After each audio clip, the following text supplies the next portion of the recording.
सरकारच्या लाडकी बहीण योजनेत मोठा घोटाळा उघड। राज्यातील तब्बल 2652 सरकारी कर्मचाऱ्यांनीच स्वतःला लाडकी बहीण दाखवून निधी गिळलाय। सुप्रीम कोर्टाच्या ताज्या निर्णयामुळे ओटीटी प्लॅटफॉर्म्स आणि ऑनलाईन गेमिंग ॲप्सवर आता दुहेरी कर लागू होण्याची शक्यता आहे। चीनी मोबाईल कंपन्या ओप्पो आणि रिअलमीवर भारतात आर्थिक अनियमितता आणि कस्टम ड्युटी चोरीसह पेटंट उल्लंघन आरोप, भविष्य अनिश्चित। वोडाफोन आयडियाने चौथ्या तिमाहीत 7166 कोटींचा तोटा नोंदवला।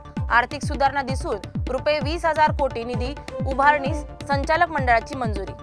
अर्शद वारसी आणि पत्नी मारिया गोरेटींवर सेबीने शेअर बाजारात पंप अँड डंप प्रकरणात व्यवहार बंदी घालून कारवाई केली।